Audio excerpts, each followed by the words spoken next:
Hello everyone. आज की इस लेक्चर 5 में हम लोग बात करेंगे संघ और उसका राज्य क्षेत्र।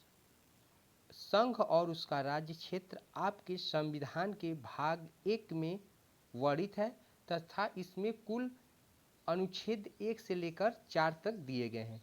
तो आइए जानते हैं कि इसमें किस अनुच्छेद में क्या कहा गया है। तो इसमें अनुच्छेद 1 जो है वह कहता है कि भारत अर्थात इंडिया राज्यों का संघ होगा। यानी अनुच्छेद 1 में यह बात कहा गया है कि भारत अर्थात इंडिया राज्यों का एक संघ होगा। अनुच्छेद 2 है वह कहता है कि संसद को यह शक्ति दी गई है कि संसद विधि द्वारा संघ में नए राज्य का प्रवेश या उनकी स्थापना कर सकेगी। यानी कोई नया राज्य अगर जोड़ना है उसमें तो यह कार्य संसद कर सकती है। नेक्स्ट है आपका अनुच्छेद 3। अनुच्छेद 3 कहता है, अनुच्छेद 3 आपका कहता है कि नए राज्यों के निर्माण या वर्तमान राज्यों के क्षेत्रों, सीमाओं या नामों में परिवर्तन संसद विधि द्वारा कर सकती है। यानी नए राज्यों के निर्माण, सीमाओं, क्षेत्रों और नामों में परिवर्तन भी आपकी संसद ही कर सकती है। और यह बात कहा गया है भाग 1 के अनुच्छेद 3 में। ठीक है। जो अनुच्छेद 4 है वह कहता है कि संविधान में स्वयं यह घोषित किया गया है कि अनुच्छेद 4 के तहत कि नए राज्यों का प्रवेश या गठन, नए राज्यों के निर्माण, सीमाओं, क्षेत्रों और नामों में परिवर्तन को संविधान के अनुच्छेद 368 यानी 368 के तहत संशोधन नहीं माना जाएगा। अर्थात इस तरह का कानून एक सामान्य बहुमत और साधारण विधायी प्रक्रिया के जरिए पारित किया जा सकता है। ठीक है। तो यही आपका अनुच्छेद 4 कहता है। तो आगे आइए अब हम लोग बात करते हैं राज्यों के पुनर्गठन के बारे में। तो राज्यों का जो पुनर्गठन है वह अधिनियम के द्वारा किया गया था। तो राज्य पुनर्गठन अधिनियम जुलाई 1956 में पास किया गया था। अगर आपसे क्वेश्चन पूछता है कि राज्य पुनर्गठन अधिनियम कब पास किया गया था तो इसका आंसर आप देंगे कि राज्य पुनर्गठन अधिनियम जुलाई 1956 ईस्वी में पास किया गया था। और इसके अनुसार भारत में 14 राज्य और 6 केंद्र शासित प्रदेश स्थापित किए गए। ठीक है। इस आयोग के द्वारा जो भारत है उसमें 14 राज्य यानी 14 राज्यों की संख्या थी और 6 केंद्र शासित प्रदेश थे उस समय 1956 में। ठीक है। और जो राज्य पुनर्गठन आयोग है वह 1953 में गठित हुआ था और यह पास कब हुआ था? 1956 में। इसको आप याद रखिएगा। अब बात करते हैं कि जो राज्य पुनर्गठन आयोग है उसके अध्यक्ष कौन थे। तो इसके अध्यक्ष थे आपके फजल अली। कौन थे? राज्य पुनर्गठन आयोग के अध्यक्ष थे फजल अली। अब एक प्रश्न आपसे बराबर पूछा जाता है कि भाषा के आधार पर गठित होने वाला पहला राज्य कौन सा था। तो देखिए, भाषा के आधार पर राज्यों के बांटने के पक्ष में कोई नहीं था, लेकिन क्या हुआ कि एक नेता कहिए या जो भी कहिए, एक रामुल्लू थे और रामुल्लू क्या किए कि वह अनशन करने लगे और वह तेलुगु भाषाई एक राज्य के लिए आंदोलन कर रहे थे, श्री रामुल्लू, और उनकी मृत्यु हो गई। और उनके मृत्यु के बाद प्रधानमंत्री नेहरू ने तेलुगु भाषाइयों के लिए एक नए राज्य का गठन किया जिसको बोला गया आंध्र प्रदेश। ठीक है। क्या बोला गया? आंध्र प्रदेश। तो अगर आपसे प्रश्न पूछा जाता है कि भाषा के आधार पर गठित होने वाला पहला राज्य कौन सा है तो आप बोलेंगे आंध्र प्रदेश। और इसका गठन हुआ था 1 अक्टूबर 1953 को। अब देखिए, जब 14 और 6 की संख्या थी, यानी राज्यों की संख्या शुरू में मूल समय में 14 थी और 6 थी।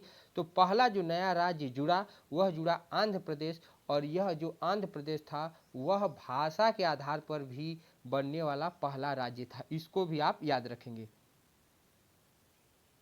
एक वीडियो नेक्स्ट वीडियो में हम लोग जानेंगे कि किस राज्य का गठन कब हुआ। सेपरेट वीडियो रहेगा जिससे कि आपको उसको याद करने में भी आसानी रहेगी। छोटा सा वीडियो रहेगा इसलिए हम लोग उसको इसमें डिस्कस नहीं कर रहे हैं। एक अगले वीडियो में हम लोग बात करेंगे कि कौन सा राज्य कब बना था। ठीक है, अब हम लोग बात करेंगे इसमें एक टॉपिक है क्षेत्रीय परिषद।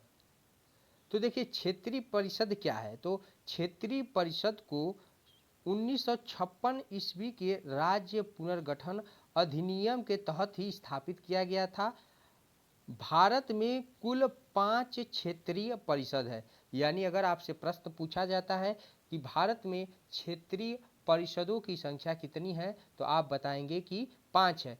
इनका गठन राष्ट्रपति द्वारा किया जाता है और केंद्रीय गृह मंत्री या राष्ट्रपति द्वारा मनोनीत केंद्रीय मंत्री क्षेत्रीय परिषद का अध्यक्ष होता है। ठीक है, और संबंधित राज्य यानी जो राज्य है उसका मुख्यमंत्री इसका उपाध्यक्ष होते हैं, जो प्रतिवर्ष बदलते रहते हैं। ठीक है, यह केंद्र राज्य संबंधों को सुधारने में महत्वपूर्ण भूमिका निभाती है। यानी जो क्षेत्रीय परिषद है इसका कार्य है केंद्र व राज्य संबंधों को सुधारने के लिए। इसका अध्यक्ष कौन होता है, याद कर लें आप। तो इसका अध्यक्ष केंद्रीय गृह मंत्री या राष्ट्रपति द्वारा मनोनीत कोई भी केंद्रीय मंत्री हो सकता है। यानी इसका अध्यक्ष आपका जो होगा, अध्यक्ष क्षेत्रीय परिषद का, वह होगा केंद्रीय मंत्री, और जो उपाध्यक्ष होता है वह होता है मुख्यमंत्री। ठीक है, क्या होता है, मुख्यमंत्री। यानी संबंधित राज्यों के मुख्यमंत्री उपाध्यक्ष होते हैं। ठीक है, अब हम लोग बात करते हैं कि ये जो 5 क्षेत्रीय परिषद है वह कौन कौन से हैं, उनका मुख्यालय कहाँ कहाँ है और किस क्षेत्रीय परिषद में कौन सा राज्य पड़ता है। अगर आपको पता है कि आपका राज्य किस क्षेत्रीय परिषद में है तो आप कमेंट करके अपने राज्य को बताएं कि आपका राज्य किस क्षेत्रीय परिषद में पड़ता है। नहीं जानते हैं तो इस वीडियो को देखें और जानें कि आपका राज्य किस क्षेत्रीय परिषद में पड़ता है। तो सबसे पहले हम लोग बात कर लेते हैं कि जो क्षेत्रीय परिषद है कौन है और उनका मुख्यालय कहाँ है, उसमें कौन कौन से राज्य हैं। तो पहला है आपका उत्तरीय क्षेत्रीय परिषद। इसका मुख्यालय है आपका नई दिल्ली में। पहला कौन सा क्षेत्रीय परिषद है, उत्तरीय क्षेत्रीय परिषद। मुख्यालय पूछा जाएगा तो आप बताएंगे नई दिल्ली। इसमें आने वाले राज्य कौन कौन से हैं तो उन राज्यों को आप सुनिए और जानिए कि आपका राज्य इसमें है या नहीं है।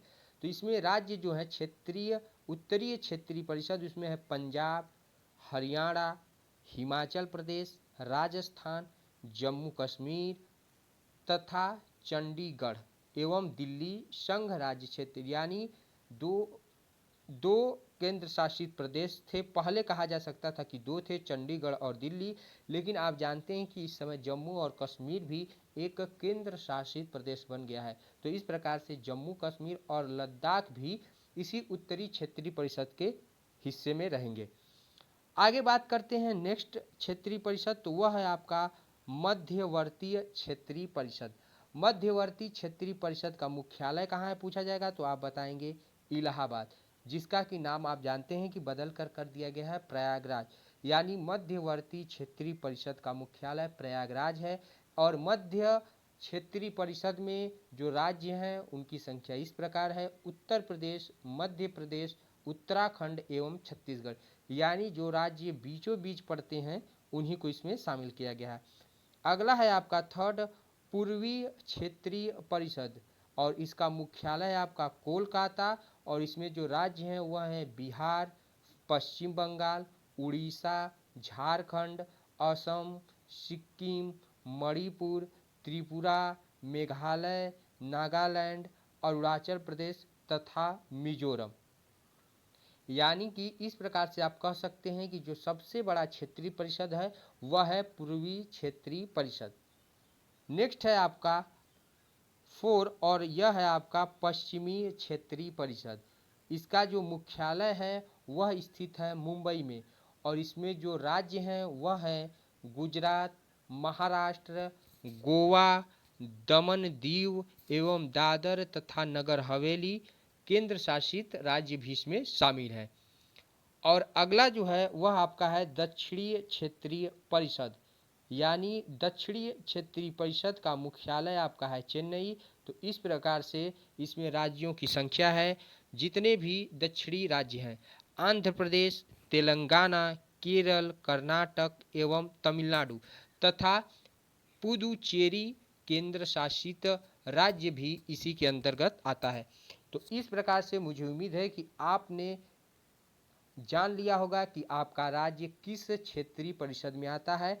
अगर आप जान चुके हैं तो कमेंट करके बताएं कि आपका राज्य किस क्षेत्रीय परिषद में है।